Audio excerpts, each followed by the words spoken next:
Waheguru Ji Ka Khalsa, Waheguru Ji Ki Fateh.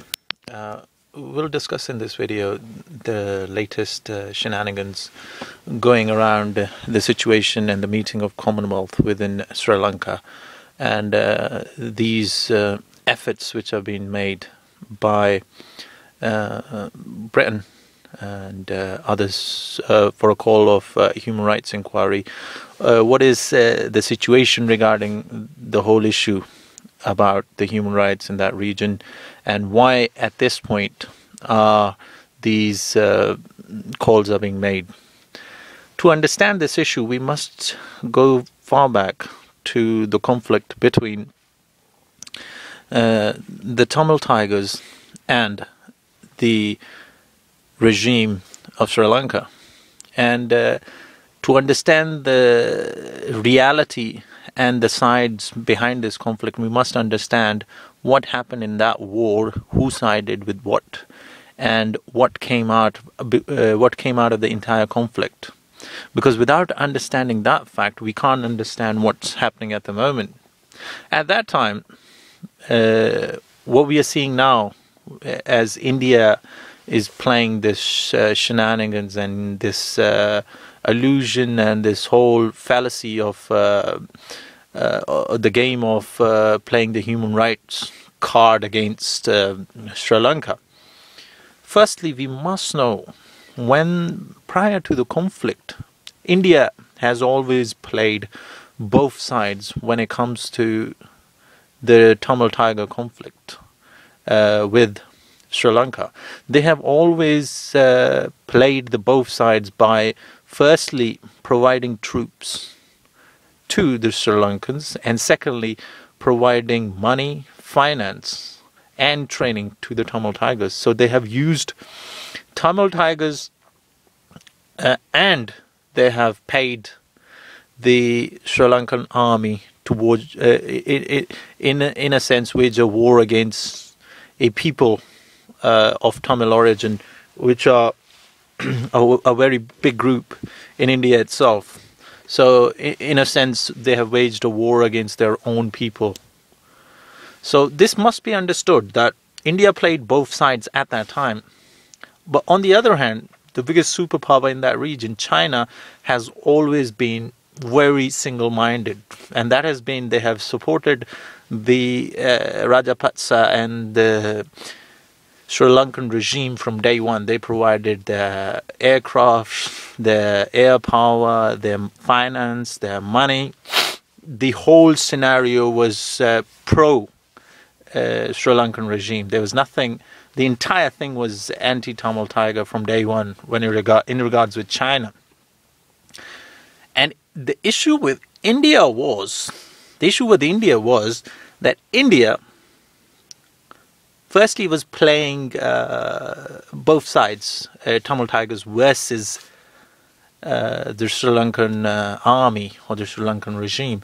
But when they saw the tide was turning because of the superior air power and militaristic support provided by China and other regional allies of Sri Lankan regime, then they jumped ship. And totally supported in the massacre and provided because you have to remember, the ground troops which were fighting against the Tamil Tiger regime, they weren't Chinese and they weren't definitely not Pakistani. These were Indian army troops, which Indian army led to the Sri Lankan regime. So as far as human rights violations and the rape, mass murder and disappearances are concerned, these human rights concerns need to be made towards the Indian army as well as the Sri Lankan army, because the Indian army were the ground troops at that time committing all of these atrocities. So what happens is India plays this double game and fails at the end. And the China gets the other hand. And now the idea where India is stuck is that Tamil Tigers do not trust. The Tamil community in general have no trust within the Indian regime. And neither do Rajapaksa and the Sri Lankan regime don't trust India because of their past and their shenanigans. Now, what is happening is, because from the people it's coming from, these calls for so-called human rights. Because the call for human rights in Sri Lanka is not a realistic thing. What it is a proxy. It's a proxy attempt of playing India against China using Sri Lanka and the Tamils as the bait. This must be understood. Like in Syria, it was always about Russia versus America using Syria and the FSA as a proxies. This is exactly the same game. At this point, the two patsies have changed to Sri Lankan regime and the Tamil Tigers. These groups are going to be played exactly in the same way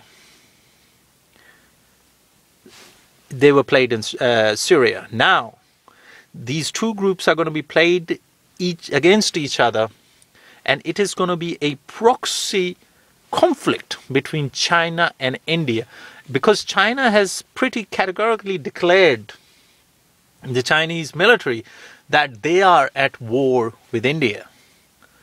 And they have been militaristically surrounding India, and they have been humiliating India, crossing borders to India through Arunachal Pradesh and slapping up Indian soldiers, humiliating them, taking off the Indian flag in front of the Indian soldiers, burning the flag, slapping them, taking their tanks, painting a Chinese flag on the... Basically, they've been humiliating Indian soldiers throughout the Himalayan border region. And now they have been literally surrounding India. And the final stage of surrounding India strategically has left to Sri Lanka. And as far as India is concerned, by Prime Minister of India not going to Sri Lanka, it is a clear sign that China has got the upper hand as far as the Sri Lankan regime is concerned. Now we will see Chinese troops being moved into Sri Lanka. So the surrounding effect of entire India for China, because as we have to learn, the Chinese military has already declared they are at a war with India, which can physically manifest itself at any given time. So in a sense, they are basically waiting for a time, because they see India, China sees India as the only problem in that region, because a majority of the other countries in the region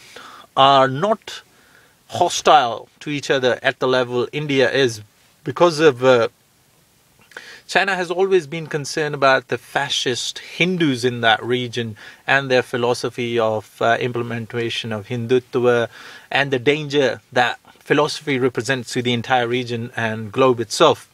So China at the moment is circling India and moving its soldiers everywhere. So this game about India getting played against China, now these so-called India's false attempts of human rights, the card of human rights being played, these are not legitimate cards, because the Indian army themselves killed the Tamils, the Indian soldiers themselves raped the Tamil women, themselves kidnapped and burnt their bodies, and all of the atrocities, they were done by the Indian army. So if somebody has to be found responsible for that, that has to be Indian army as well, not only the Rajapaksa regime. So in that sense, it must be understood, because India has lost its complete ground with the Rajapaksa and the Sri Lankan regime. Now it is clearly becoming a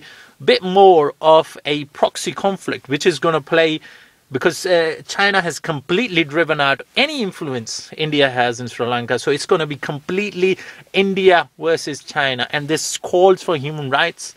by India is a complete sham, because if you murdered the Tamil Tigers, you can't go into the United Nations and claim the Tamil Tigers were being abused, because you sent the physical army in there to do so. So we must understand that this conflict which has been created at the moment, it is a proxy conflict. It is a global agenda of playing India against China. Waheguru Ji Ka Khalsa, Waheguru Ji Ki Fateh.